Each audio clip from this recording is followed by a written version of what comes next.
atteler les chevaux avant les bœufs. Atteler le bœuf avant la charrue. C'est quoi l'expression? What? Aucune idée. Oui! Jamais entendu cette affaire-là. Non, mais ça, faut pas mettre la charrue avant les bœufs. Ok, ça. J'étais comme, atteler les chevaux avant les bœufs. Qu'est-ce qui se passe dans ta fête, mamie? Je me souvenais plus, là.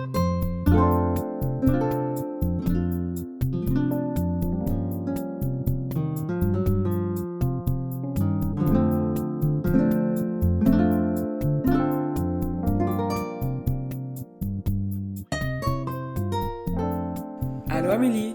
Allô, Léna? Bienvenue au balado. Franchement, littéralement, tout le monde. Moi, c'était difficile, ta voix, oh my god. Je suis légèrement enrhumée encore, mais ça va, je vais survivre. Fait que si le son est un petit peu différent, c'est Léna qui a plus de voix. Ouais! Ça vous montre à quel point je suis dévouée à la cause de ce balado, que j'ai envie de parler même quand je peux pas parler. Yes! Donc, aujourd'hui, on va discuter de Coué, Je te salue, de Denis-Élise Béchard et Natacha Canapé-Fontaine. Ouh! Les deux, ils ont 3 noms, genre. Ouais, c'est beaucoup de noms, ça, rassemblés en un. Et ils en nomment beaucoup d'autres. Ouais, voilà. Je suis contente qu'on parle de ça. C'est assez différent comme épisode cette fois-ci parce que c'est la première fois qu'on parle de non-fiction. De non-fiction, ouais, Littéralement. notre première œuvre non fictive. Mm-hmm. Comment tu te sens? J'ai adoré la lecture, mais c'est pas la même chose de discuter d'un livre réel, entre guillemets, puis Ouais. d'un roman où tu peux chialer sur les personnages. Ouais. On peut chialer sur les faits historiques Ouais, rapportés exact. dans ce livre-ci, mais on va pas nécessairement chialer sur des personnages. Ben, pas que je voulais chialer sur les auteurs, là, Ouais. mais tu sais, tu comprends, c'est plus spécial. Quand je prenais mes notes, j'étais comme, comment on va aborder ce thème Ouais. intense? Mais je suis quand même contente qu'on puisse en discuter, là. Je veux dire, à la base, c'est un livre qui veut parler de racisme envers les personnes autochtones, puis c'est parler entre un homme blanc puis une femme autochtone, une jeune femme autochtone, fait que c'est fun de pouvoir un peu rapporter cette conversation-là, l'actualiser pour nous, parce qu'on est une femme blanche et une femme noire. Ouais, exact. Tu sais, aussi dans le système québécois, fait que c'est le fun de pouvoir justement jaser, là. Je pense que on n'est pas obligé de refaire le même vibe que le livre puis s'envoyer des lettres. On Exact, pourrait, c'est parce ça. que c'est Oh le fun. my god, est-ce qu'on peut, s'il vous plaît? On devrait. Mais ça fait longtemps qu'on en parle, mais fait que je sais pas. On a trop de projets, Amélie. Ah, Il manque la pièce de théâtre, encore. ah oui, c'est vrai. En attendant la 16, puis ça. On a trop d'affaires en tête. Trop de choses. Restez à l'affût, là, mon chef. Mais je suis contente de pouvoir en discuter quand même. Ouais, je pense que c'est quand même important. Mhm. Ben, comment on a trouvé ce livre? J'ai aucun souvenir. Ah, je me souviens comment on a trouvé ce Ok, livre. pas moi. C'est-à-dire que le livre était quand même relativement connu, quand même, mais durant une de nos rencontres de club de lecture, on était allé bruncher à côté d'ici, je sais pas si tu te souviens, puis Flo était avec nous, puis elle était en train de lire ce livre, la première édition de Quoi je te salue. Genre la édition rose, là. Oui, exactement. Puis elle l'a sorti, puis elle était comme « Ah, je recommande ça ». Je me souviens plus de la lecture qu'on a faite, mais je pense que ça devait être en parallèle Fait avec que ça date. Ça date quand même un moment, oui. Allô, Flo, si tu passes par ici? Salut Flo! Genre, merci pour la recommandation. On la lit finalement ensemble. C'était en 2019. Oh my! On a écrit un petit quelque chose en lien avec notre thème autochtone du mois dernier. Fait que qu'est-ce qu'on venait juste de lire? Ah, on a-tu lu un thé dans la toundra? Non, ça, c'est moi qui avais fait une Ok. suggestion parallèle. Nirlit? Oui, on venait juste de lire Nirlit. On venait juste de lire Nirlit. Puis là, on a eu notre discussion là-dessus. Yes. Puis là... Nirlit est excellent, d'ailleurs, on vous le suggère. Oh, toujours. Donc, c'est comme ça qu'on a trouvé cette lecture-ci. Puis Donc- c'est juste comme... Oh my god! 6 ans plus tard qu'on en parle. Quelle horreur! Amélie, c'est quoi les années? Non. Le temps passe vraiment vite. What the heck? Je suis choquée. J'en ai perdu la voix. Oh my god, non, ça passe bien trop vite. Ouais. Fait que si vous nous faites des suggestions, étonnez-vous pas qu'on les lise pas dans les 2 semaines. Là. Ouais, ça va nous prendre un moment avant de revenir. 6 ans pour la saison 17 du balado. Oh my god. Ok, fait que c'est comme... Fait que ça vient vraiment de là. Ouais. Parce que quand on a fait notre liste pour la saison 2, Mhm. ça t'est popé dans la tête, genre? Ben oui, ben c'est-à-dire que on avait comme plusieurs lectures autochtones qu'on voulait aborder. Ouais. Puis celle-là, ça faisait longtemps qu'elle était sur ma liste à lire. Ta liste personnelle, genre. Ouais. Ok. Je t'avais mis genre en top. Fait que j'étais contente de pouvoir finalement en parler avec toi parce que c'est ça. It's been a long time coming. Ouais, puis je trouve ça cool parce qu'on a déjà parlé plusieurs fois d'œuvres autochtones dans le Ouais. balado, mais vu que c'est la première fois qu'on a une non-fiction, Mhm. je trouve ça fun de pas de rester dans le thème, mais tu sais, Ouais. on en a déjà parlé plusieurs fois, fait on sait un peu comment l'aborder. Ouais. Et même, peut-être, moi, ça m'a fait réfléchir de est-ce que je l'ai tout le temps abordé de la bonne façon? Tu sais, ça m'a fait réfléchir, c'est vraiment intéressant. Je repensais à nos conversations sur quand on parle des communautés autochtones, mettons. Ouais. On était comme c'est tellement beau, qu'est-ce qu'ils font? Là, c'est vrai, il expliquait ça, on est dans le livre, qu'on est tout le temps sur, mettons, la beauté, Ouais. puis on se concentre pas sur d'autres choses. En tout cas, Ouais. j'ai trouvé ça... ça m'a fait réfléchir, bref. Oui, ben c'est sûr que ça porte à réflexion. Moi, je l'avais pas vu comme ça pour... Je pense pas qu'on l'a mal dit, Mais là. c'est ça. Comment est-ce qu'on en discute normalement? Mais c'est sûr que c'est toujours une bonne question à se poser. Là. Faut pas comme constamment être sûr à 100% de Non, soi-même. non, c'est ça. bon. Je pense pas qu'on l'a fait d'une mauvaise Oui. façon, mais ça m'a fait réfléchir comme comment j'en ai parlé dans le passé, comment j'en parlerai dans le futur. Ouais. C'est tout. C'est Ok. pas, Ok. pour nous taper sur les doigts. On a mal dit les choses! Non, je pense Non, qu'on a j'avais été compris. super bonnes Ok. dans nos autres épisodes. Est-ce que je peux tenter de peut-être nous résumer ce livre-là? Même si je sais que ça risque Ouais. d'être un petit peu Ben, compliqué. Je pense que ça se résume, là. Ouais. Ok. Ben, essentiellement, c'est un livre épistolaire, là. Sans être un roman épistolaire, parce que ça l'est pas, n'est-ce pas? C'est un échange de lettres entre Natacha Canapé-Fontaine et Denis Ellis-Péchard qui s'écrivent suite à un événement. Comment expliquer cet événement-là? J'allais dire contraignant, mais non. Un événement assez désolant qui s'est produit dans un salon du livre sur la côte nord, où une Ouais. femme a fait des commentaires assez racistes sur les Autochtones, puis Natacha Canapé-Fontaine de réagir en tant que personne militante à ça pour défendre ces peuples, et pour défendre les peuples autochtones, pour défendre juste leur opinion, pour leur droit de parole dans ce lieu, le salon du livre.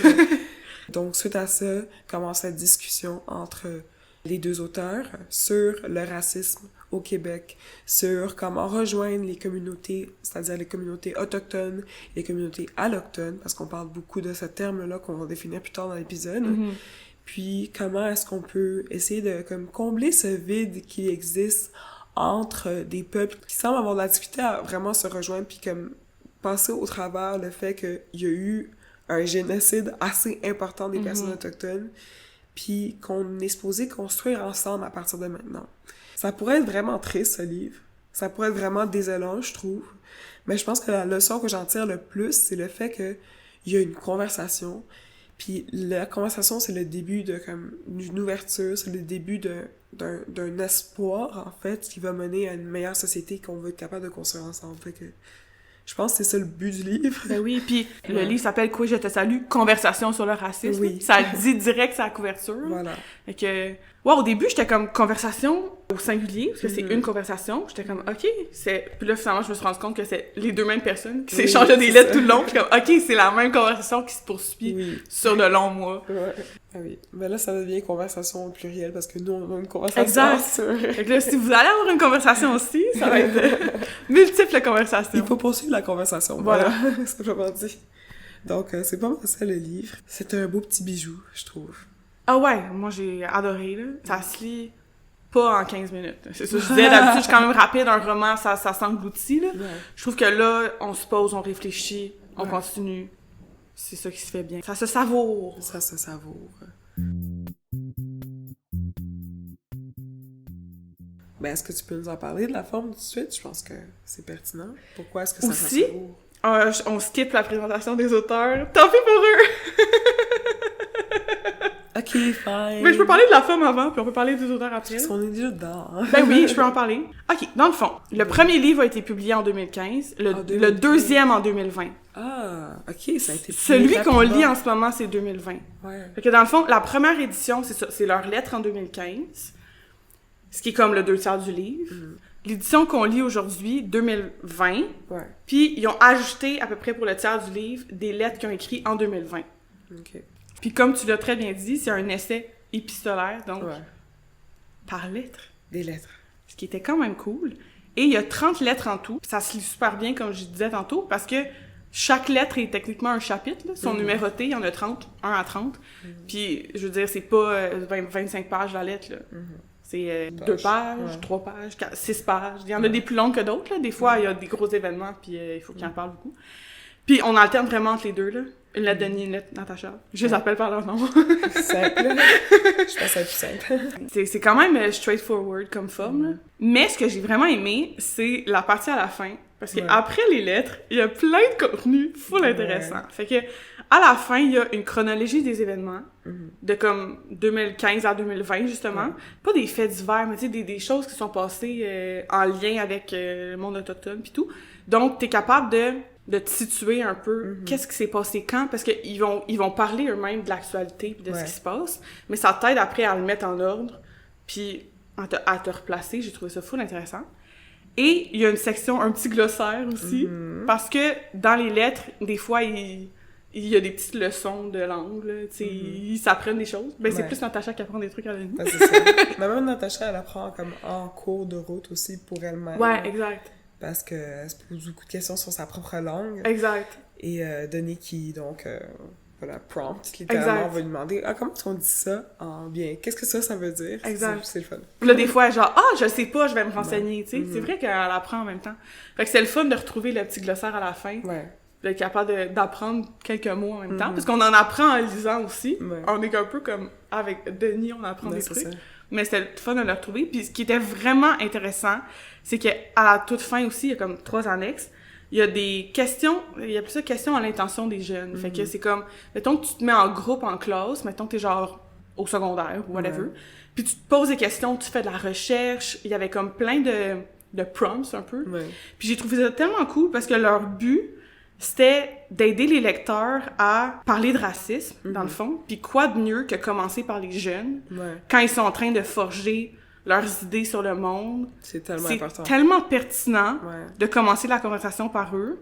J'ai trouvé ça vraiment cool qu'il y ait ça à la fin. Puis j'espère que dans certaines écoles, ce livre est sur le programme, puis ils peuvent avoir des discussions. Ça serait tellement fabuleux si on avait eu ça, nous, quand on était au secondaire. J'imagine même pas, là.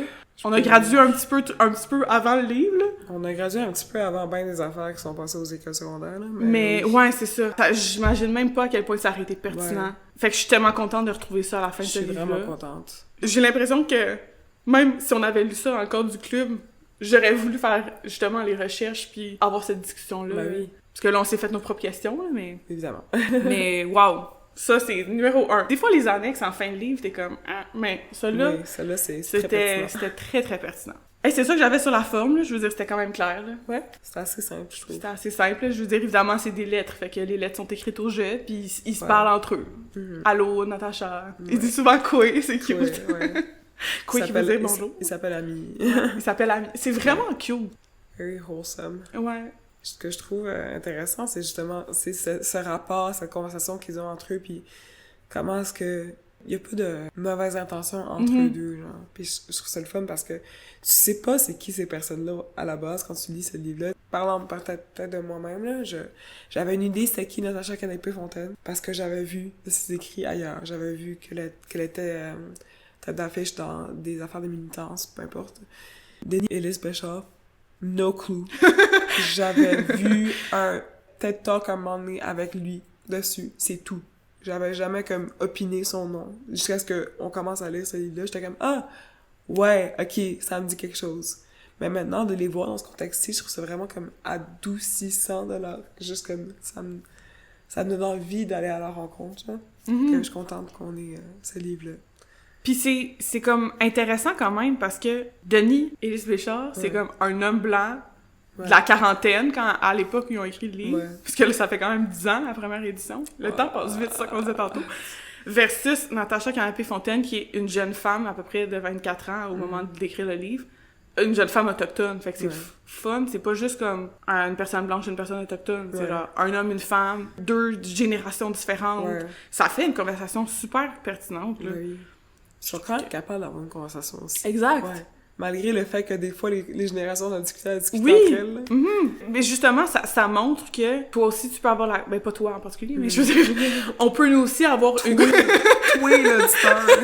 on peut aussi avoir une conversation, justement, avec des gens, mettons, une personne plus âgée, t'es comme, ils ont des idées quand même forgées, c'est difficile d'avoir des conversations avec eux, essayer de les faire réfléchir, mais ça nous montre que tu peux essayer quand même d'avoir... Des fois, t'es surpris là, par les gens, là, mais... Ou des fois, dans le mauvais sens.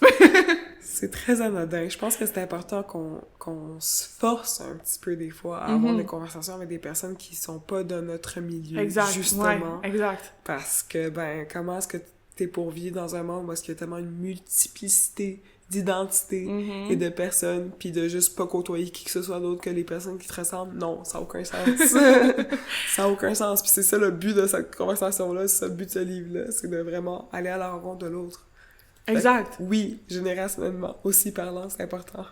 Puis ça fait peur, je veux dire, c'est pas des conversations agréables. C'est comme, parlons de racisme dans notre famille, let's go! T'es comme, ok, t'as pas nécessairement le goût. Ça te rend inconfortable, mais c'est ça qui est important parce que on devrait assez en parler pour pas rester dans notre petite coquille puis dire moi j'en parle pas, c'est trop inconfortable, puis la personne se parle. Ouais, ça a aucun sens. Exact.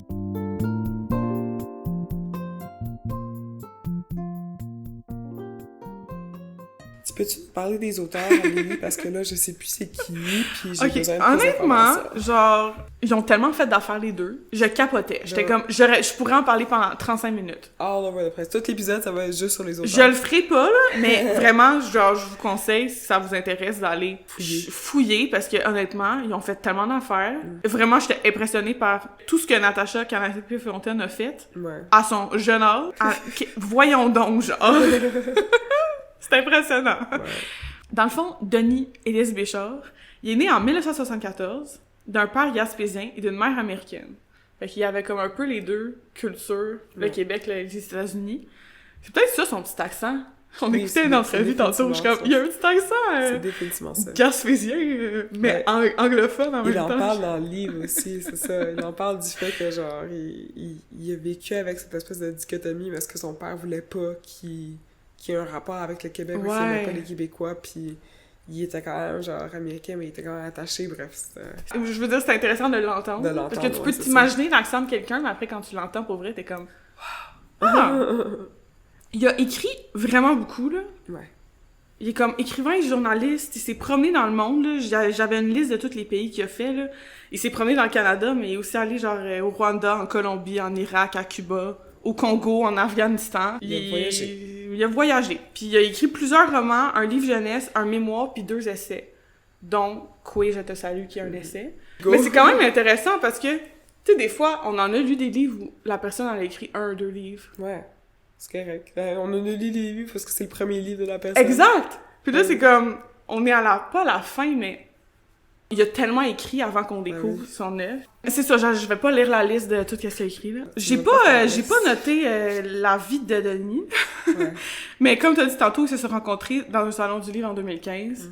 Puis je trouve ça le fun qu'on ait cette information-là, parce que c'était l'élément déclencheur du livre. Ouais. Mais des fois, on peut lire un livre de, mettons, Coménienne, quand on a lu. On était comme, comment les filles se sont rencontrées? Ouais. On le savait pas trop. Mais là, on a vraiment l'élément de comment les deux auteurs se sont rencontrés. Donc, Natacha Canapé-Fontaine a à peu près 15 dénominations. Pas dénominations, mais qu'est-ce que j'essaie de dire? Rôle, chapeau. La liste qu'elle avait était écrivaine, poétesse, traductrice, peintre, artiste multidisciplinaire et militante, mais en plus, elle a commencé sa carrière en tant que slameuse. Oui. C'est vraiment impressionnant parce que, comme je disais tantôt, à l'époque où elle a écrit le livre, elle était quand même jeune. Maintenant, elle est née en 1991. OK. Donc, elle est un petit peu plus vieille que nous. Ouais, mais quand même pas trop, là. Ouais. Quand même jeune, là. Elle a eu sa vie, là. Elle est née à Bécomo, mais elle a grandi à Pessamit, sur la Côte-Nord, avec ses grands-parents, avant de redéménager à Bécomo avec ses parents, puis elle a grandi. Elle explique un peu dans le livre où, comme elle a perdu un peu le milieu autochtone, fait que elle parlait plus français, puis ça a comme forgé un peu sa vie. Ouais.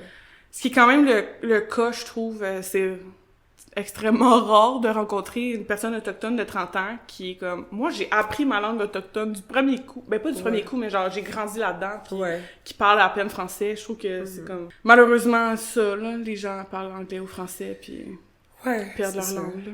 Ben, c'est aussi que les personnes autochtones qui, comme, ont grandi là-dedans, on va pas souvent les voir à Montréal, tu sais, ils sont pas là, tu sais. Fait qu'il y a ça aussi. Ouais, c'est ça. Comme j'avais vu, j'avais parlé de mon cours de langue autochtone que j'avais eu à l'université, puis on avait parlé de la langue qui se perd aussi, puis genre les personnes qui l'apprennent, ils sont rendus très vieilles. Les personnes qui l'ont appris, qui c'est leur première langue, sont rendues vieilles, ils l'ont pas transmis à leurs enfants, puis maintenant, les petits-enfants, eux, veulent le transmettre à leurs enfants en donnant des noms autochtones. C'est quand même intéressant. Toutes ces œuvres-là, c'est comme intense. Elle a écrit plusieurs recueils de poésie. Puis quand j'ai découvert ça, ça a fait un petit ting dans mon cerveau, parce que moi, je tripe sur la poésie. Oui. J'ai quand même beaucoup aimé comment elle a écrit. Alors, c'est sûr que ces livres de poésie sont sur ma liste. Oui. Comme, je peux en nommer un ou deux, là. « N'entre pas dans mon âme avec tes chaussures » ou « Bleuet et abricot », que je trouvais vraiment cute comme titre. Ça me donne faim aussi. Ouais, cute! Cute. Elle a écrit un essai, donc, avec Denis-Élise Béchard, celui qu'on lit aujourd'hui. Elle a écrit des nouvelles, un roman. Elle a traduit un livre aussi. Elle a fait de la musique, elle a fait des spectacles. Elle a été à la télé. Vous l'avez peut-être vu dans Unité 9. Elle a joué personnage Elle a joué dans Unité 9. C'était vraiment intéressant parce qu'elle était pas sûre de vouloir accepter le rôle. Elle était comme, est-ce que ça avait comme le stéréotype de la personne autochtone incarcérée? Fait qu'elle a comme réussi à travailler là-dessus. Pour vrai, elle a fait de la télé, du cinéma. Elle a été invitée dans plein... Elle a gagné plein de prix. J'étais impressionnée. Cette fille est goals. Puis en plus de tout ça, elle est militante. Comme si elle avait le temps.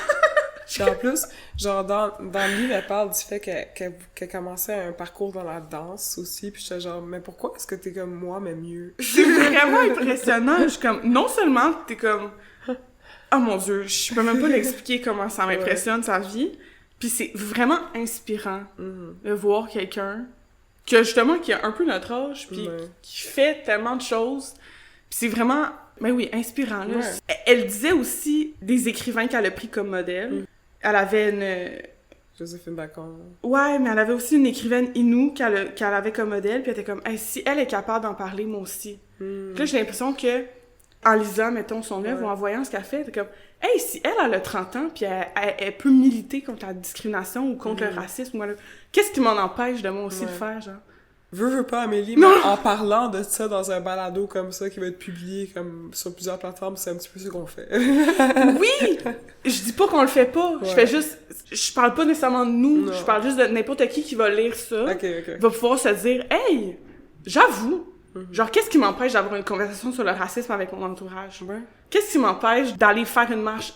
Tu sais, tu comprends? Oui, je comprends. Ben, je suis partie, là. Excusez, là, je me suis craquée. Je suis comme, j'ai chaud, là. Elle devient le petit bonhomme rouge dans Inside Out. Le petit bonhomme rouge? Oui, colère. Colère! Avec ses petites flammes. Oh, colère! Je capote! Non, mais il est cute, je l'aime ça. Ma flamme est là. Bref. Mais là, elle vit à Montréal en ce moment. Ouais. Et, mon Dieu, je veux dire, faut que je m'arrête là parce que... Sinon, on en parle on pourrait juste parler pendant l'épisode d'elle. Pour vrai, je vous conseille aussi d'aller voir son site web. Il est vraiment cool. Puis je sais pas si tu l'as vu, là. Ouais, j'ai trouvé ça vraiment cool parce que les sections de son site sont écrites. En Inuiman, ouais. Fait que je trouvais ça vraiment cool. Puis comme, je sais pas ce que je clique, mais je vais l'apprendre en lisant, tu sais. J'ai cliqué sur des trucs à hasard. Je suis comme, OK, ça, c'est sa petite biographie. Ça, c'est ses œuvres publiées. Je trouvais ça vraiment le fun. Oui, puis on n'a pas dit, le livre qu'on lit aujourd'hui est publié par Éco-Société. Yes. Il faut bien les mentionner, là. C'est rare. Les éditions Éco-Société. Ouais. Je suis contente. On diversifie nos maisons d'édition. Ouais, je pense pas que j'ai déjà lu un livre d'Éco-Société. On a lu un essai qui avait été recommandé par Malou. Ah oui! Qui sommes-nous pour être découragés? Voilà. OK, qui était à peu près la même couleur. Exactement. OK, donc, ça doit être une maison d'édition qui publie des essais. Voilà. Ça, c'est pas mal ça. J'ai lu Éco-Anxiété, sans faire exprès tantôt, j'étais comme, il me semble qu'il s'appelle pas comme ça. Oui, boy. Bref, je m'excuse d'être partie dans 1000 directions, mais... Eh ben non. J'étais juste tellement impressionnée par tout ce qu'elle a fait. Je comprends, là. Ça vaut la peine d'aller... pas que Denis, ça vaut pas la peine de checker sa carrière, mais ça vaut la peine d'aller justement se renseigner sur les deux puis d'apprendre qu'est-ce qu'ils ont fait, parce que c'est vraiment impressionnant. Je suis d'accord. Parlons du livre. Résume-nous le livre, non, Rez. On a fait ça tout à l'envers aujourd'hui. Mais je pense que mais c'est ça l'affaire, c'est que vu que le livre parle un petit peu des auteurs, c'est pour ça que j'étais comme ça me dérange pas de changer un petit peu l'ordre des choses. Ouais, exact, c'est ça. Ouais, c'est ça, puis ils vont parler d'eux-mêmes beaucoup, là. Ben, c'est ça. Fait que je veux pas non plus le faire à leur place. Là. Voilà.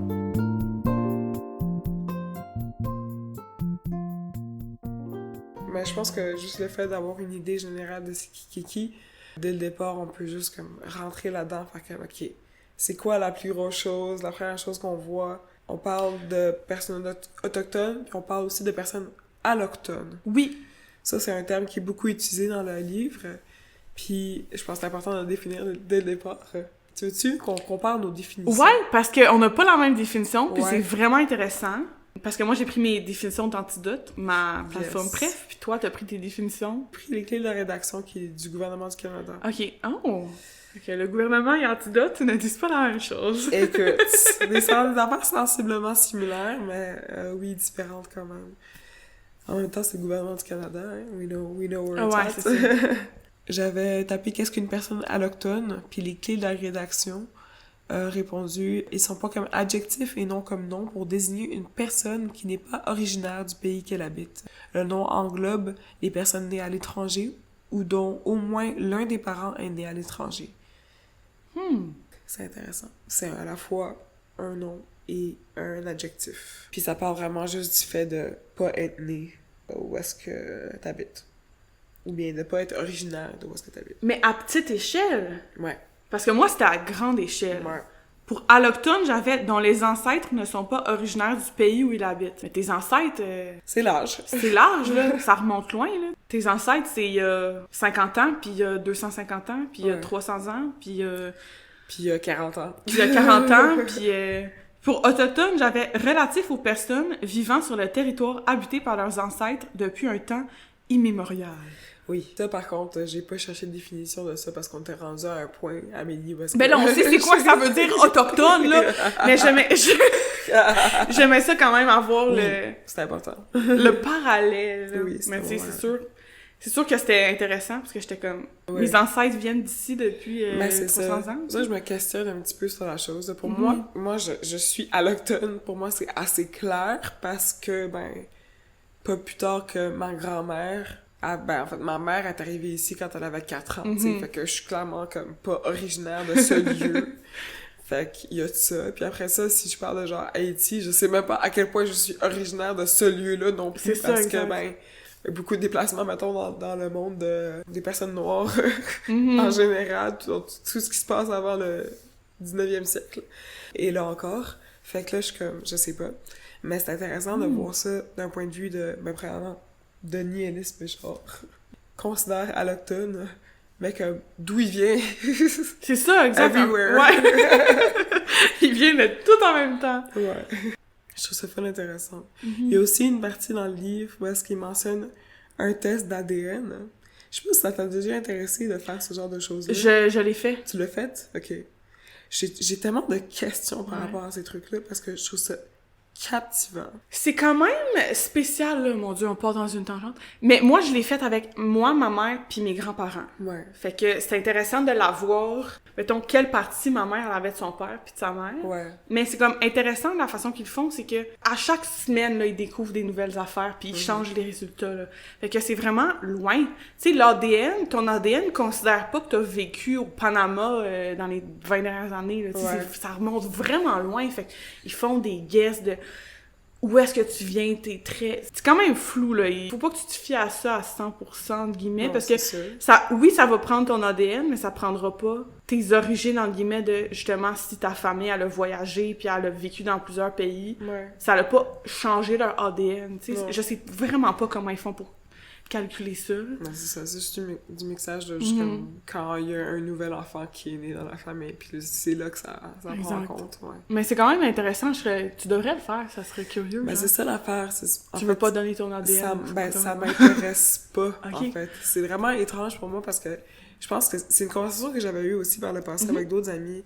Puis il y a beaucoup de mes amis noirs, en l'occurrence, aucun intérêt. Je pense qu'il y a de quoi dans genre le fait d'avoir été dépassé comme culturellement, historiquement, que je me sens pas le besoin d'aller chercher. Pour moi, je sais à peu près d'où je viens puis c'est suffisant. I don't want to know more of the trauma at this point. Ok, je comprends. Fait que je trouvais ça intéressant qu'il en parle de prime abord de Neil Special dans le livre parce que j'étais comme ok, mais ça me fait vraiment réfléchir puis je comprends maintenant comment je me sens par rapport à ça puis pourquoi est-ce que ça m'intéresse pas. Mais je trouve ça comme vraiment fascinant pour toute une société, une culture. En ce moment, on a une époque où il y a beaucoup de gens qui font ça, des tests ADN, pour savoir exactement d'où ils viennent, pour savoir exactement comment est-ce que la famille a changé à travers les époques. Puis, I find it fascinating from a distance. Ok, cool, intéressant. Je sais pas pourquoi je suis tombée là-dessus. Non, mais non, c'est intéressant. On peut discuter de ça. Ben, on vient de le faire, là, mais je veux dire, ok. C'est intéressant de savoir qu'on n'a pas la même perspective là-dessus. Ouais. Bon, ça parle premièrement juste de la différence entre Natacha et Denis, fait que c'est un peu comme entrée de jeu, un peu ça, j'ai l'impression. Puis j'aime beaucoup comment est-ce qu'ils discutent entre eux par rapport à toutes leurs différences, puis comment est-ce qu'ils se posent des questions ou ne se posent pas de questions, mais indirectement vont comme créer des réflexions chez l'autre. Est-ce que tu as eu des moments où il y a des citations où est-ce que tu étais comme « Ah, ça, c'est full intéressant comme réflexion. Comment est-ce que ça, c'est venu dans la conversation? » L'entièreté du livre. Ben... Et non, c'était tellement je peux pas, genre. À chaque page que je lisais, j'étais comme, on pourrait dédier un épisode complet sur chaque page. J'ai trouvé ça intéressant, par exemple, je fais une mini-parenthèse à ta question, mais que c'est Denis qui écrit la première lettre et aussi Denis qui écrit la dernière. Ouais. C'est lui qui fait le full circle. Peut-être c'est lui qui a initié le projet. Son nom est écrit en premier sur la couverture. Mais c'est probablement en ordre alphabétique, là. Il y a ça aussi qui est possible. Il a plus écrit que Tasha Canapé-Fontaine. Ben, probablement qu'à l'époque où ils ont commencé, elle était plus jeune, elle avait peut-être pas... c'est ça. Fait qu'il était plus de renommée, en guillemets, là. Il y a peut-être de ça aussi, là, mais je trouve ça étrange aussi, là. Je sais pas. Ben, j'avais un extrait sur la réconciliation. Oui. Parce que ça, c'est un sujet qui est tout le temps abordé quand on parle de Québec puis les communautés autochtones. C'est tout le temps la réconciliation, en grosses lettres. Fait que j'avais un petit extrait à la page 104. Garder le citoyen dans l'ignorance, c'est l'aliéner. C'est également aliéner tous les autres groupes ethniques, culturels, spirituels qui composent la société. Tous ceux qui se rassemblent pour se ressembler, pour se reconnaître. On croit que la solution, c'est la réconciliation. Sauf que la réconciliation peut elle-même emprunter de nombreux chemins. La solution, c'est de rechercher en soi ces sentiers nécessaires pour les retrouvailles. Les retrouvailles de soi avec soi, les retrouvailles de soi avec l'autre. La réconciliation appelle la réparation. Mais combien de fois la réconciliation a-t-elle été trompée? Autant de fois que des traités ont été signés. Mais à quoi servent ces traités si ce n'est pas pour être trahis? À quoi sert la réconciliation si ce n'est pour être trompé? Nous correspondons, moi à Montréal, là c'est Natacha qui parle, moi à Montréal et toi pendant tes voyages. Nous continuons la route de tous ceux qui nous ont précédés sur ce chemin de la parole rêvée, la parole occultée. Nous signons chaque lettre comme un nouveau traité, mais ici notre parole échangée sera difficile à trahir. Parce que nous sommes politiques et que nous sommes vrais, nous sommes authentiques, nous savons apprendre, nous enseigner l'un à l'autre, nous nous donnons à savoir. C'est vraiment ça qu'ils font. Ouais. C'est vraiment un échange rempli de tellement de contenu qui est tellement important, puis que c'est ça qui encourage les gens à faire aussi, c'est d'être véridique dans la façon dont on discute de ça, au lieu de dire genre la réconciliation à la surface, puis pas vraiment travailler pour atteindre cet objectif-là, en fait. Ouais. Exact. Ouais, je suis d'accord. C'est assez intéressant d'avoir... toute cette lettre-là, je trouve ça super intéressant parce qu'elle parle beaucoup du fait que la réconciliation, c'est juste un terme utilisé par Justin Trudeau pour get some more constituents, basically. C'est ça. Pour répondre aux découvertes qu'il y a eu au début des années, quoi. C'était en 2000... Faut que je retourne à mon annexe, là. Quand même long, l'annexe. Ouais, c'est une cossue annexe, là. C'est surtout qu'il y a des événements qui sont décrits en plusieurs journées consécutives, là. Fait qu'elle a un point en gras pour les dates, puis les dates se suivent, genre. Fait que là, t'es comme... il y a beaucoup de choses qui se passent. Elle aurait pu comme le résumer en deux, comme ça, c'est plus clair à voir, ça. Mais... Comme 3 février 2015, 14 février 2015, il se passe des choses. Ouais. Mais c'est important d'avoir toutes les différentes étapes de cet événement-là, mais je pense que visuellement, j'aurais été plus capable de me retrouver si ça avait été comme tout condensé, genre, du 3 au 15. Ah, ok, ça explique ouais. tout, genre. Ah, moi, j'aimais ça que ce soit séparé comme ça. Bref, suite à la découverte des fausses tombes géantes d'enfants, puis la création de la journée de la réconciliation, ce terme-là est tellement devenu plus chargé, puis comme vraiment mis de l'avant comme une stratégie marketing carrément. Puis c'est tellement important qu'elle en parle dans cette lettre-là parce que moi, personnellement, ça m'a un petit peu plus ouvert les yeux. Là. Genre, moi, la journée de la réconciliation, j'étais comme, OK, c'est un pas en avant. C'est une direction à prendre. J'avais pas réalisé à quel point ça va être aussi un détournement. C'est une trahison, littéralement. Comme de vouloir en parler, de dire, OK, c'est ça qu'on fait, mais en réalité, on va continuer à construire notre pipeline dans ton dos. Genre. Exact! C'est ça! Fait que, oui, c'est hypocrite 110%, mais c'est ça la politique, genre. Malheureusement. Ouais. La politique, c'est de la merde. C'est de la sauce.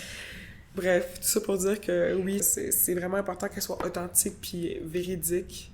C'est même le terme authentique, je sais pas qu'est-ce que ça veut dire dans ce cas-ci, mais oui, de dire des vraies choses par rapport à ce qui se passe dans la vie puis par rapport à ce qui se passe dans la situation réelle plutôt que de juste parler grosso modo d'une situation puis de dire « Ah, c'est ça qu'on vise. We're gonna build a bridge. » Puis comme l'importance que c'est pas juste le gouvernement qui doit en parler. Oui. C'est genre, nous, en tant qu'individus ordinaires, entre guillemets, c'est important qu'on ait ces conversations-là parce que c'est la masse un peu qui fait bouger les choses. Là. C'est pas juste le premier ministre. Tu sais, c'est pas juste les gens haut placés comme ça qui font des décisions puis justement qui disent des choses de même qui veulent rien dire, puis...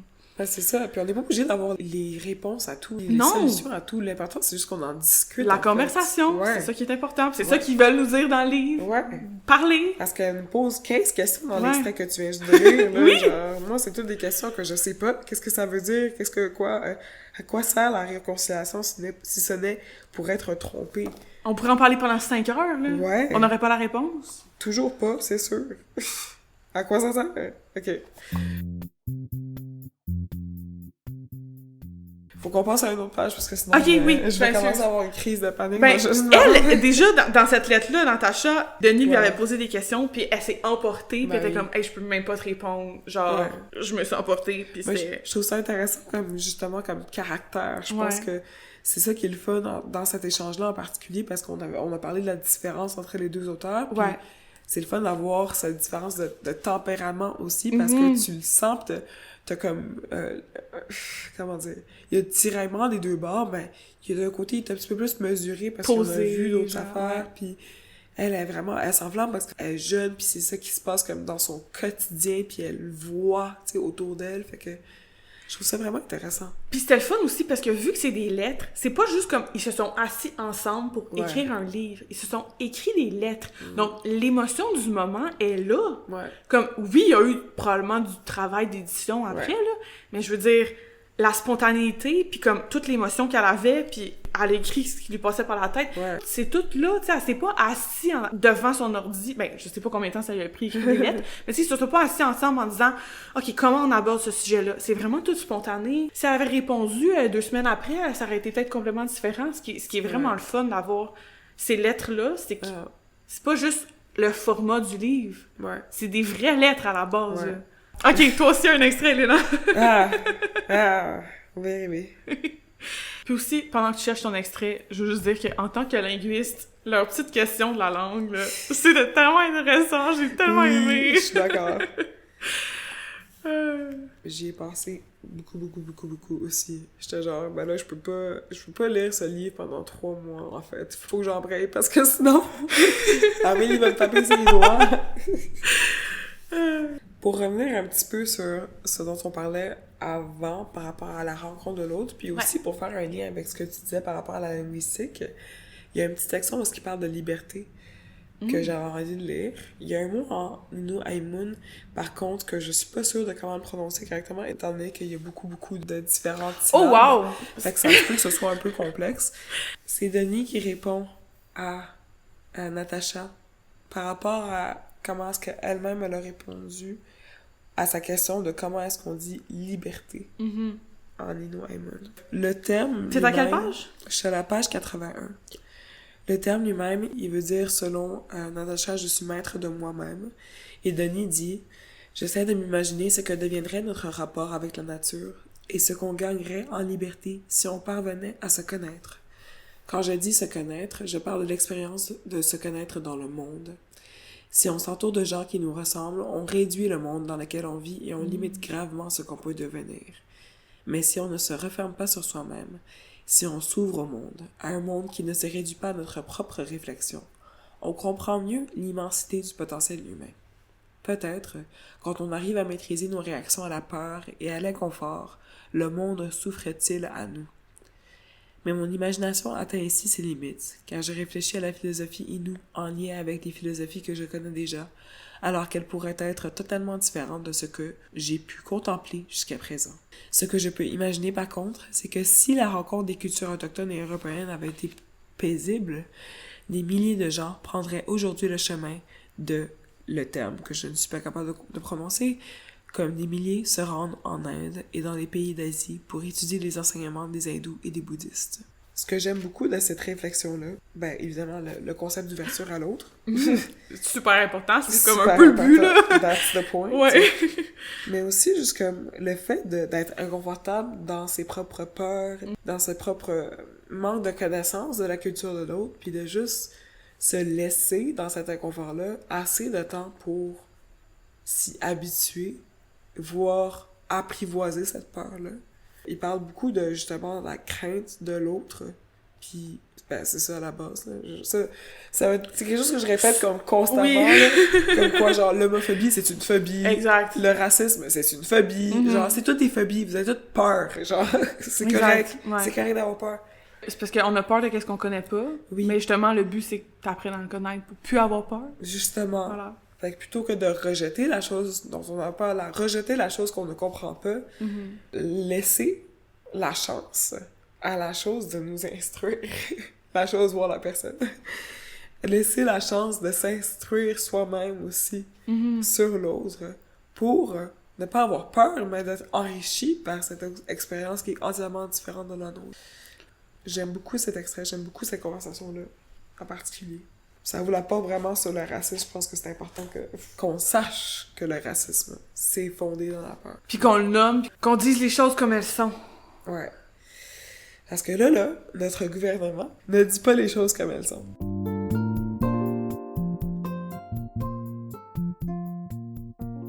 Il y a beaucoup de moments aussi parce que Natacha, elle parle du racisme systémique, là. Je sais pas qu'est-ce que t'as pensé de toute cette conversation-là en particulier. Comment est-ce que tu te sentais? Ben, c'est quoi exactement systémique? C'est genre dans le système? C'est comme incrusté dans comment ça fonctionne, genre? Oui, littéralement, ça veut juste dire que le système a été créé de façon à privilégier certaines personnes. Fait que, par exemple, les personnes blanches sont comme privilégiées dans un système, les hommes blancs en particulier sont privilégiés dans un certain système parce que le système a été fait pour eux. Ok, ouais. Puis après ça, ils ont essayé de l'adapter aux autres, mais quand on fait quelque chose en aval plutôt qu'en amont, c'est toujours désavantageux pour le reste du peuple. Right? Donc là, t'essaies d'adapter le système, mais le système est fautif à la base. Fait qu'il faudrait défaire le système. Et wow! Mais là, ça, c'est quand même un gros projet. Oui, c'est un projet. Ça semble vraiment ambitieux en réalité quand tu penses comme ça, mais la réalité, c'est qu'un système, c'est un système. C'est juste... It's a code. C'est une invention. C'est une invention. On l'a créé même, mais ça veut pas dire qu'il y a pas d'autre façon de créer quelque chose. Exact. Genre. On l'a fait depuis des millénaires en tant qu'humains, de juste comme créer des affaires pour nous aider. On a des milliers de différents outils qu'on a créés, puis encore maintenant, on crée des outils qui ont pas d'allure, qui nous aident, ou bien qui nous aident pas partout. Puis, genre, c'est notre propre de créer des outils comme ça. Fait que là, ce système-là, ce serait facile, entre guillemets, de juste comme ne plus l'utiliser. Mais je trouve qu'encore une fois, on est dans la même affaire. Ça fait peur aux gens de défaire un système où certaines personnes sont confortables. Ceux qui sont confortables dans ce système-là, ils veulent pas s'en débarrasser. Ben, c'est sûr. Ils sont genre, ben, ça me convient. Je veux pas l'enlever, là. D'où la question de, tu sais, c'est les gens en pouvoir qui vont prendre beaucoup de grandes décisions, mais le fait qu'on ait des conversations aussi à plus petite échelle, ça fait en sorte que les gens au pouvoir, ils vont attendre ces conversations-là, puis éventuellement, ça va créer un roulement, tu sais. C'est rare, mais des fois, là, de plus en plus, là, maintenant, il y a des personnes autochtones qui sont au gouvernement. Oui! Tu sais, fait que là, différentes idées d'un système, comment est-ce que ça marche, on essaie de le changer, on essaie de briser des schèmes qui ont été créés pendant des centaines d'années au Canada puis au Québec sur comment est-ce que ça marche puis comment est-ce que ça devrait marcher. Mais bref, c'est ça le racisme systémique essentiellement. C'est que les personnes qui sont là en ce moment veulent pas que ça change. Ou ils voient pas l'avantage au fait que ça change. Ou fait qu'on devrait s'adapter à tout le monde. Ouais, tout un concept. Mais ça aussi, on pourrait en parler pendant 35 ans, là. Oui. Mais je veux dire, c'est déjà ça qui est le cas, là. Je veux C'est dire, les gens en parlent déjà constamment, là. Ouais. Mais c'est une conversation importante, là. Ouais. Je veux dire, on serait pas ici en train de parler de ça si c'était pas important, mais... Ouais. T'as chargé ta question? Excuse, c'était lourd. La fille, genre... Amélie, qu'est-ce que penses-tu du racisme systémique? Ben, c'est parce que le livre, il en parle, tu sais, il en parle constamment, c'est un peu le leitmotiv, là. Je trouve ça intéressant, justement, moi, en tant que personne blanche, de regarder ça, puis de réfléchir à ma propre place dans la société, justement, puis dans le système, parce que, je veux dire... Mettons que t'as dit, le plus avantagé, c'est l'homme blanc. Ouais. Mais mettons, moi, je suis une femme blanche. Fait que là, je vais être désavantagée parce que je suis une femme, mais je suis quand même une personne blanche. Fait que je vais avoir des... Fait que là, ça me fait réfléchir sur... OK, est-ce que moi, je suis confortable dans ce système-là? Mais j'ai quand même l'ouverture d'esprit, je pense, de me dire que je voudrais que tout le monde le soit. Tu sais, c'est quand même intéressant de... Je vais aller pour moi, parce que tu me poses la question, mais pour moi, de me mettre face à ça. Mettons, tu sais, vu que il y a Denis qui est un homme blanc, fait que là, moi, je suis comme, OK, ben, je peux m'associer à ce qu'il dit parce que c'est une personne blanche, puis moi aussi. Mais en même temps, c'est un homme. Fait que là, je suis comme, un homme qui parle. Non, c'est pas vrai. Alors qu'à l'inverse, il y a comme Natacha qui est une jeune femme. Fait que là, je suis comme, OK, mais moi aussi. Mais là, elle est une jeune femme autochtone. Puis là, moi, non, moi, pas du tout. Fait que, tu sais, c'est comme, j'essaie de naviguer là-dedans aussi. Le but, c'est pas que je m'attache à un des auteurs. C'est juste que je réfléchisse justement à ma place dans ce système-là. Puis, justement, si je suis confortable dans ce système, alors je suis une bonne personne pour dire que le système a pas d'allure. Je veux dire, les gens qui sont pas privilégiés par le système, pour eux, si ils sont pas, donc ils voient qu'il y a un problème. Ils sont genre, ben, nous, si on veut participer, allô? Alors que je trouve que pour ceux qui sont privilégiés par le système, tu t'en rends pas compte. Ben, tu peux t'en rendre compte, là. Il y en a qui s'en rendent compte puis en abusent, là. C'est ça. Mais des fois, t'es tellement habitué d'être dans le confort que tu le sais pas qu'il y a un problème, là. Puis il en parle beaucoup de ça dans le livre. Là, ça, c'est vraiment une affaire comme pas rapport, mais certains amis gars qui m'ont dit par le passé du genre « Oh ouais, il y a pas de différence entre les femmes et les hommes maintenant, c'est plus un fait, c'est plus vrai. » Puis je me pose toujours la question de comment est-ce que je peux répondre à ça, puis ce livre le fait quand même assez bien. Comme quoi, tu vois un avantage, tu as cet avantage, ça fonctionne bien pour toi, puis, comme tu le dis, tu vas pas t'en rendre compte parce que t'es bien. Exact. T'es confortable. Tu t'en rends pas compte que les autres personnes sont pas aussi bien que toi, genre. Le pay gap, la différence de paie est encore présente dans beaucoup de différents emplois au Québec, au Canada, dans le monde. Pour un emploi qui est similaire, on va gagner en moyenne quoi, genre... Je me souviens plus c'était combien, c'était autour de 50 sous, bien 1,50, un truc comme ça, en moyenne moins dans certains emplois, genre. Pour aucune bonne raison. Pour aucune bonne raison. C'est ça. Puis après ça, les gars sont genre « Ah, mais vous avez congé maternité. Vous avez le congé paternité aussi. » Hey! Le forme pas là-dessus, là. Je suis comme, c'est quoi l'enjeu, genre? Pis c'est comme, il y a un problème si t'es déclenché, si ça t'énerve que les autres aient des droits, là. C'est pas tit for tat. Non, genre, c'est ça. Pas, je sais pas d'aller contre toi en ayant des privilèges parce que la société me doit quelque chose. J'essaie juste d'obtenir les choses que la société me doit. Exact. Simplement. Ouais. Puis justement, quand t'es haut dans la chaîne alimentaire, pis que t'es full privilège, mais là, après, tu te sens attaqué quand les gens veulent la même chose que toi, mais... À être égal, ça t'enlève rien, là. Ça fait juste que tout le monde a la même chose. C'est ça. Je vais pas prendre de ta liberté pour m'en donner. Mais tu comprends, c'est comme, je vais pas prendre de tes droits pour m'en donner. Le but, c'est que tout le monde ait les mêmes droits, tu sais. Ou bien que tout le monde ait droit à la même attention. Ouais, pour tout, genre. Si on parle d'égalité, oui, on peut aussi parler d'équité, tu sais, en général. On n'a pas tous les mêmes besoins, c'est sûr. C'est important de juste comme mettre un point là-dessus, là, mais... Parce que on parle de... On est dans tous les sens, hein, parce que là, ce livre-là nous... Mais parce que penser oui, parce que ça dit conversation sur le racisme, mais ça parle de c'est tellement vaste de quoi ça. il parle. Ben, puis ça nous fait réfléchir. Puis c'est ça le but, puis c'est ça qu'on fait en ce moment, on réfléchit à haute voix, puis on s'enregistre. On s'enregistre. En train de réfléchir. Puis on vous fait réfléchir, j'espère aussi. T'avais-tu un autre extrait que tu voulais peut-être lire ou qu'on nous parte sur une autre tangente? Ben moi, c'était plus pour clore, fait que si t'en as un autre maintenant, je te le dirais go, là. Laisse-moi sortir ça. Parce que moi, c'est ça, j'avais plus une conversation pour, c'est ça, englober la fin un peu, fait que je veux pas aller atteler les chevaux avant les bœufs. Atteler le bœuf avant la charrue. C'est quoi l'expression? What? Aucune idée. Oui! Jamais entendu cette affaire-là. Non, mais ça, faut pas mettre la charrue avant les bœufs. Ok, ça. J'étais comme atteler les chevaux avant les bœufs. Qu'est-ce qui se passe dans ta fête, mamie? Je me souvenais plus, là. Excusez pour ça, là. Je t'écoute. T'es à quelle page? 101. J'ai pas encore décidé si c'est ça que j'allais lire. Ok, elle est pas à la page 101, désolée. C'est difficile parce qu'il y a beaucoup de choses dont on parle qui est super important. Il y a beaucoup d'extraits que j'ai notés que je suis comme obsédée. Faut que j'en parle, mais comme je sais pas où donner de la tête parce qu'il y a tellement de choses. Mais oui, je peux lire un petit peu de la page 101 qui parle encore de racisme parce que évidemment. C'est comme un peu le sujet du livre. Oui. Mais cette fois-ci, d'un différent angle, c'est Natacha qui questionne son propre racisme. J'aime aussi le fait qu'elle parle de banalité un petit peu. La banalité d'un tir. Voilà. Je commence à l'imaginer. Natacha dit « Subitement, j'ai tout de même l'impression de me tromper. Nous nous écrivons des lettres en pensant que personne n'a réussi à échanger de telles paroles, mais combien d'individus extraordinaires ont déjà trouvé le moyen d'entamer la discussion sur le douloureux sujet du racisme.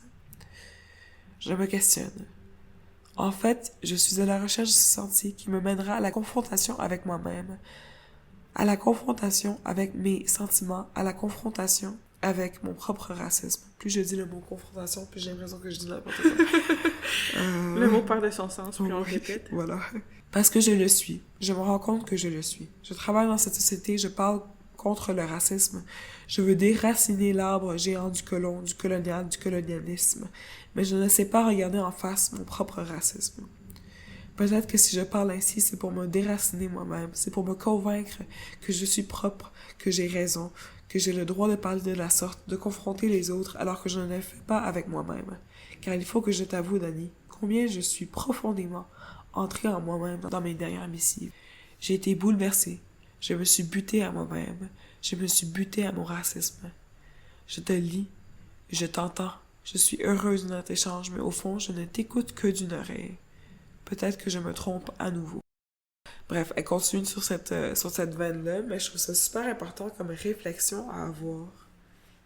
Comme quoi, elle-même, en tant qu'autochtone, en tant que femme qui veut dénoncer le racisme, militante et tout, se rend compte qu'elle aussi est raciste. Puis qu'elle l'admet comme ça, aussi pleinement, aussi simplement. Qu'elle écoute Denis d'une oreille, alors qu'ils ont littéralement un échange de lettres comme ça. Je trouve ça vraiment intéressant. Je me demande comme à quel point c'est difficile de constamment déconstruire ça pour soi-même. Déconstruire ton propre système, dans le fond. C'est ça. Ouais. Parce que c'est quelque chose qui doit se réactualiser comme tous les jours, là.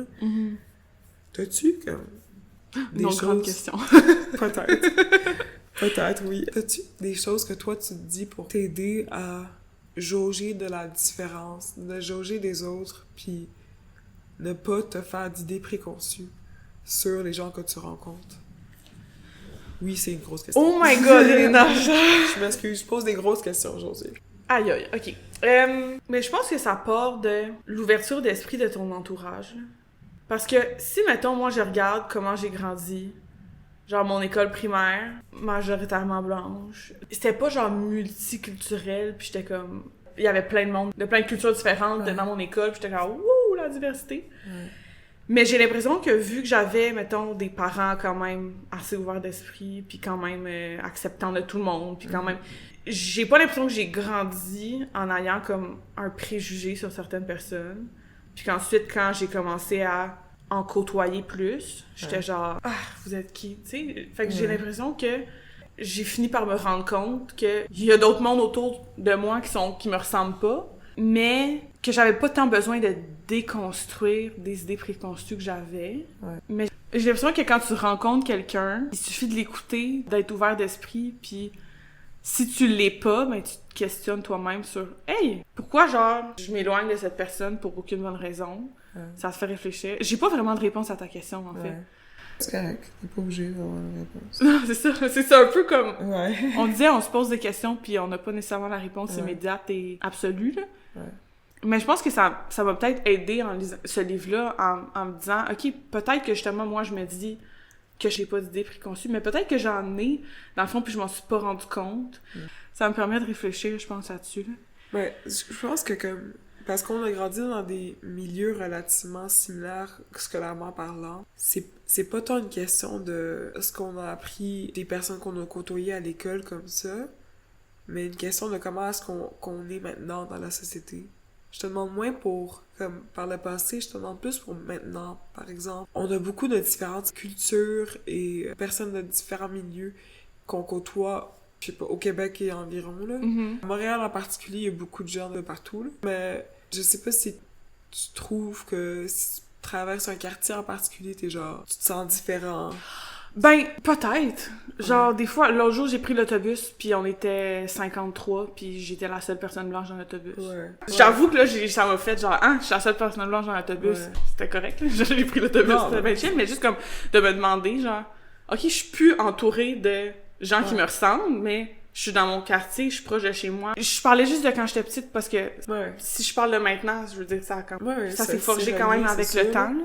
Mais c'est parce que, considérant le fait qu'on est comme deux personnes qui lisent énormément, qu'on s'entoure très, comment dire, intentionnellement de personnes qui nous ne ressemblent pas, genre juste par défaut, on est juste comme ça, là. Ouais. Je suis pas aussi inquiète, en guillemets, là, inquiète du fait d'idées préconçues, je parle plus de juste comme le fait d'exister maintenant dans une société multiculturelle. Est-ce que tu as des opinions différentes de différentes cultures? Est-ce que tu comme t'agis différemment des fois? Parce qu'il y a des personnes qui font ça aussi, du code switching, tu sais, dans leur groupe d'amis, même si c'est pas genre une question de culture, c'est une question juste de je suis avec cet ami-là en particulier, on fait ce genre de niaiserie-là, puis avec un autre ami, tu sais. Ah ouais, ok, genre tu t'adaptes selon les personnes que tu t'entoures, mais je pense que tu fais ça peu importe, là. Ouais, c'est ça.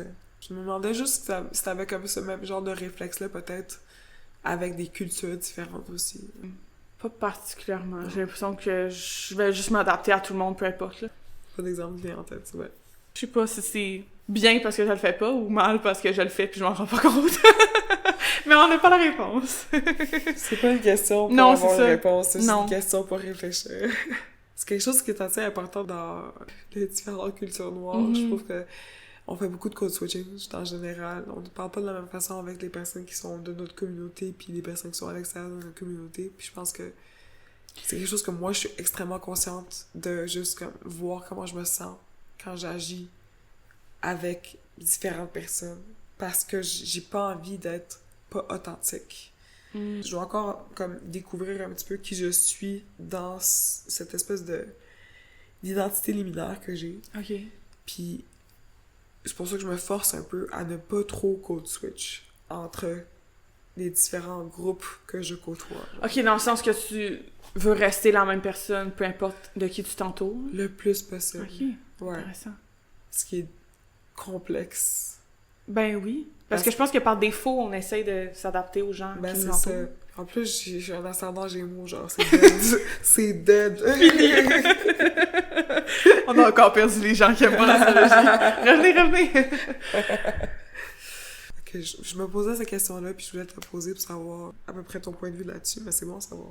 J'imagine que c'est le cas aussi pour Natacha, qui, quand t'as dit où, non? À Bécomo. Bécomo, merci. J'imagine qu'à Bécomo, elle agit pas de la même façon qu'elle agit à Montréal, tu sais.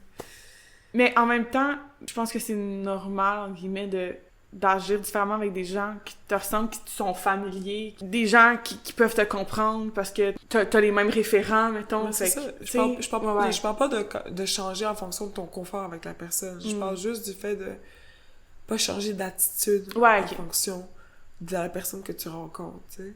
Mettons, si je rencontre comme des personnes noires, puis je les connais pas du tout, OK? Dans tous les cas, c'est des étrangers, des personnes étrangères, OK? Je rencontre des personnes noires, je suis comme full relax, vraiment chill. Je commence à utiliser des termes que j'utilise jamais devant toi. T'es genre vraiment choquée. Après ça, je commence à te parler, ou bien je commence à parler avec d'autres personnes qui sont comme plus blanches, ou bien peu importe où. Puis là, on est genre, wow, une nage a changé de personnalité. Je suis comme vraiment trop propre, puis je suis comme vraiment posée, puis c'est plus ça quand je parle. C'est pas genre le niveau confort, parce que oui, je vais agir différemment avec toi que je vais agir avec un étranger, tu sais, par exemple. J'espère! Ça n'a pas rapport, là. Ouais. Ben, j'essaie de... Ouais. Oui, je comprends. C'est un bon point à soulever, là.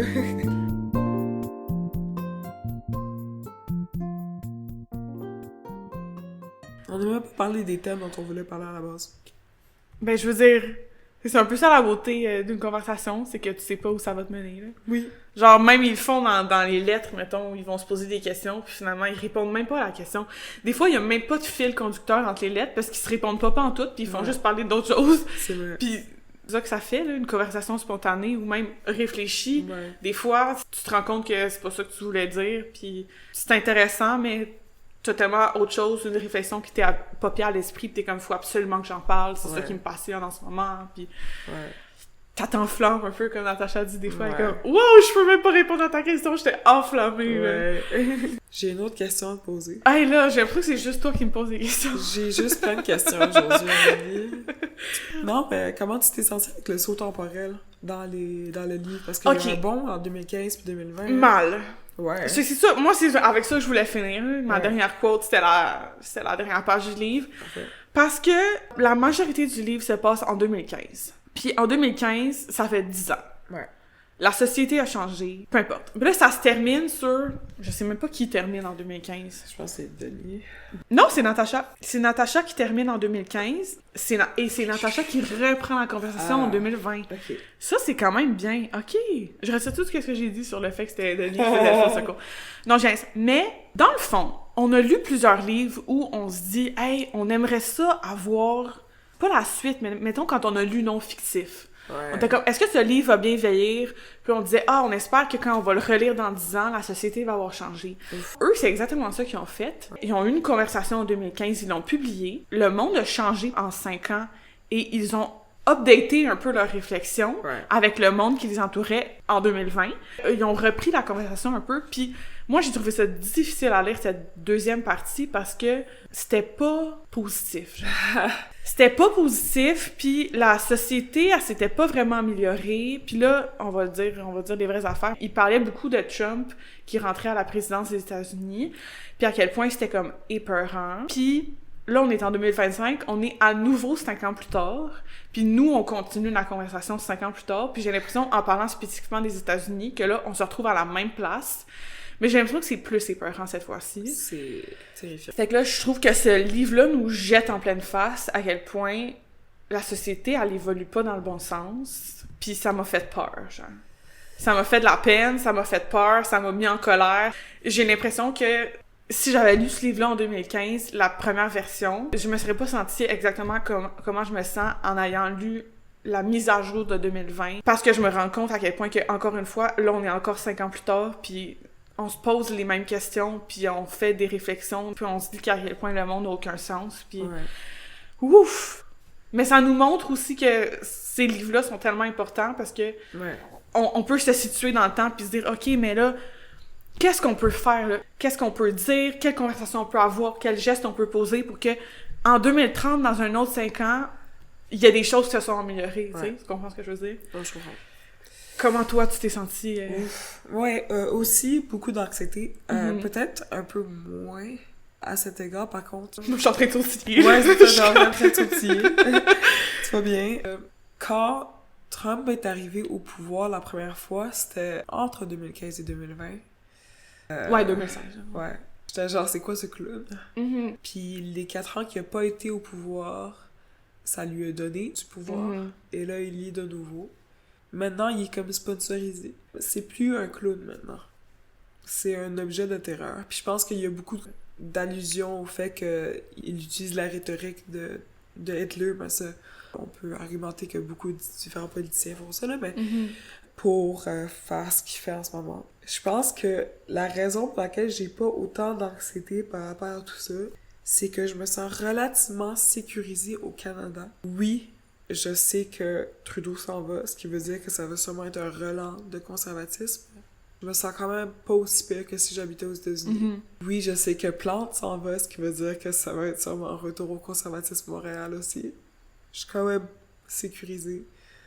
Parce que on a eu tellement de sauts temporels dans ce livre-là. Parce que toi puis moi, on parle de ce livre-là 6 ans après qu'on en a entendu parler pour la première fois d'une amie. Je suis comme, what's 4 years? I can deal with 4 years. Je pense que le fait qu'on est capable d'avoir cette conversation-là, le fait qu'il y ait des livres comme ça qui existent, le fait qu'il y ait autant de gens qui soient conscients du fait que ce Cheeto-là, il est juste con, pis il veut juste de l'attention, puis il veut juste se faire du cash, c'est tellement réconfortant. Je crois vraiment plus au fait que il y a des gens qui comprennent ça, qu'il y a des gens qui ont juste besoin de blaster les autres parce qu'ils ont besoin de se réconforter, genre. Je pense encore là, au fait que le racisme, c'est une peur. Puis oui, je peux choisir de répondre à la peur des personnes qui ont peur par ma peur, mais je peux aussi choisir de répondre avec amour. C'est ça qui me réconforte. Parce que je me dis, yo, 4 ans, on va être chill. Je peux être fataliste, mais je choisis de ne pas. On a toute notre vie pour être fataliste si on veut, là. Je veux dire, le monde est un petit peu en feu, mais genre... On brûle. On brûle, on est chill, on s'enflamme. On écrit, on parle de livres. We're good. Ouais. Je sais pas. Mais j'ai beaucoup aimé la seconde partie parce que ça met les points sur les i. J'ai aimé voir la différence dans l'écriture de Natacha Canapé-Fontaine entre... Son évolution.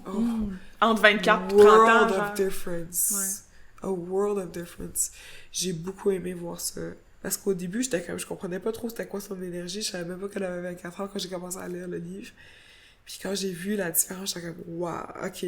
Oui, ça en valait la peine. Puis, il y a une section en particulier, j'ai un extrait à lire, mais c'est peut-être un petit peu avant ton extrait. Oui, à la page 145, il y a une section lorsque Natacha parle des manifestations qui ont eu lieu pour empêcher une entreprise de l'éduc de construire. Puis elle parle de la réunion de différents peuples autochtones à Standing Rock, au moment où est-ce que ils ont commencé l'écriture de Quoi je te salue.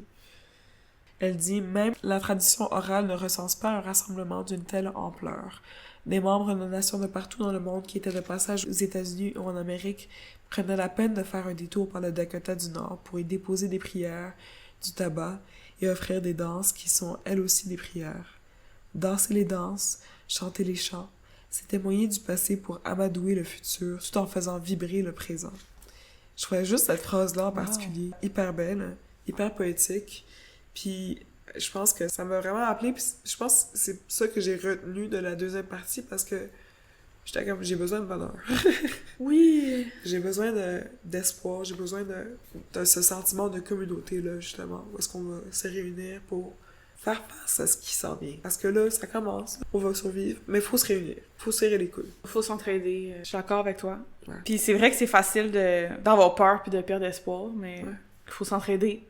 Et converser pour faire avancer la société dans la direction qu'on veut qu'elle aille. Ouais, plutôt qu'à l'opposé. Exact. Puis ça me donne le goût de lire la poésie de Natacha. Ouais, j'ai hâte de lire plus de ses livres. On se fera un mini entre-deux par rapport avec nos lectures de Natacha Canapé. Ça va être le fun. On dit ça à chaque fois, mais on va le faire pour vrai, là, parce qu'à chaque fois qu'on lit un livre, on est comme « On va lire l'autre de telle affaire », puis on le fait pas. Oh my god. Ben, je pense que c'est comme le moment parfait de lire l'extrait que je voulais lire, parce que ça dit exactement ça. Cool! Moi, je suis à la dernière page, donc à la page 176. On l'a pas dit au début, mais le livre est moins de 200 pages. Ouais. C'est quand même court. C'est court. Court, mais... Cossu. Cossu, c'est ça, cossu. C'est cute comme mot. Ok, là, c'est Denis qui parle. Le plus grand changement que j'espère pour la société, c'est qu'on apprenne à penser sur le long terme et pas seulement en fonction des profits immédiats, qu'on pense à ce que ça signifie réellement de construire des sociétés stables, qu'on désigne l'oppression ne serait-ce que d'une seule personne ou d'un seul groupe comme nocive pour tout le monde. Un proverbe grec dit « Une société devient grande quand des vieillards plantent des arbres à l'ombre desquels ils savent qu'ils ne s'assoiront jamais. » Je souhaite qu'on ait un jour des politiciens qui se demanderont ce qu'il faut faire aujourd'hui pour avoir la paix demain. En attendant, on a des artistes et des militants comme toi. Je sais que cette lettre ne sera pas notre dernière. Je souhaite que la prochaine fois que nous reprendrons la plume pour nous écrire, on parlera d'un monde plus sain et de pays qui consacrent leurs ressources au bien-être de tous et toutes. Ouais. Quelle, quand même, belle façon de finir le livre, là. Ce sont des beaux espoirs. J'étais comme, OK, moi aussi, j'ai hâte la prochaine fois qu'ils reprennent la plume. Je serais curieuse de savoir de quel événement ils discuteraient. Puis ça montrait bien, justement, qu'on voulait cet espoir-là de la société. Ouais. Ça clôt bien le livre. Au final, on n'a pas tant parlé de racisme envers les Autochtones en particulier pendant notre discussion, je trouve. Non, c'est vrai. Mais ça en vaut la peine d'aller lire tout ce qui est écrit dans le livre. Nous, c'est un petit peu comme de l'acquis rendu là parce qu'on en parle comme constamment. Dans tous les épisodes où on parle de lecture autochtone. On sait ce qui s'est passé au personnel, on sait que c'est un génocide, on sait que c'est encore un gros problème avec l'alimentation de l'eau, juste à Ottawa, genre, bref. Ça en parle vraiment très clairement dans le livre, fait que lisez-le. Je pense que ça en vaut la peine. C'est quelque chose qui se sirote, comme un oui, petit c'est ça. Tu lis une lettre, ou à la limite 2, puis tu réfléchis. Ouais, tu vas voir l'annexe en fond pour voir les dates exactes. Tu fais des recherches sur ça te tente. Tu t'en parles avec tes amis parce que c'est le fun de parler de ce que t'as lu. Même si ils ont aucune idée de c'est quoi le sujet dont tu parles, tu fais juste les instruire, amuse-toi. c'est le fun comme lecture pour avoir comme sur sa table de chevet.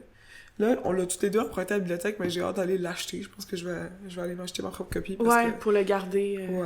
Juste l'avoir dans la bibliothèque. Je vais redorer mes bibliothèques, faire une petite section avec juste notre balado. Mais moi, je suis déjà en train de faire ça. Je sais. Dans ma future maison, je vais avoir une tablette dédiée à toutes nos lectures de balado. Voilà. Je fais juste te copier, en fait. Je suis pas originale. Oh my god! Mais c'est évident, ma mère. C'est ma mère, elle est genre, je veux t'acheter les livres qui te manquent pour que tu les aies toutes. Elle est trop cute. Fait que là, je les ai quasiment toutes. Et... C'est vraiment le fun. Puis c'est vrai qu'on n'a pas parlé spécifiquement des Autochtones. Ouais. Oui, c'est important qu'on le fasse dans la vie parce que c'est facile des fois de regarder les autres pays ou sans regarder ce qui se passe dans notre propre cours. Puis tout ça est important, là. Fait que instruisez-vous et surtout discutez, ayez des conversations ouvertes avec des gens qui vous ressemblent pas. Puis c'est ça le plus important. Ouais. C'est tous les gens qui font des petits gestes qui vont faire une plus grande différence qu'une personne haut placée qui fait n'importe quoi. Ouais. Définitivement. Ouais. Est-ce que t'as fait... Là, c'est pas une question changée, mais ça pourrait l'être. Est-ce que t'as fait des lectures qui ressemblent à ça, que tu pourrais nous recommander, Amélie? Non. Mais j'ai le goût de revenir sur le livre que je me souviens plus c'est quoi. Parce que je t'avoue que... Moi, je lis de la non-fiction, mais pas de la non-fiction comme ça. Ouais. Donc, des essais comme ça, j'en ai pas vraiment lu. Ouais. Fait que je peux pas dire que j'ai lu plusieurs essais politiques féministes. Mais ça m'a fait penser à un livre dont j'ai déjà parlé. Bonjour, Koué, à la rencontre des langues autochtones du Québec. Et... C'est aussi un livre de non-fiction, mais qui parle spécifiquement des langues autochtones. Mais je trouve que c'est un bon livre à lire en parallèle. Parce que ce livre-là va pas nécessairement parler de racisme, mais ça va aider le lecteur à voir, OK, c'est quoi les langues autochtones des communautés autochtones qui m'entourent? Ouais. Puis de voir que, oui, là, ça parle de la langue, mais c'est comme, est-ce que c'est en danger? Est-ce qu'il faut les préserver? Puis ça va interviewer un peu une personne de chaque communauté. Donc, je trouve ça intéressant de les mettre ensemble.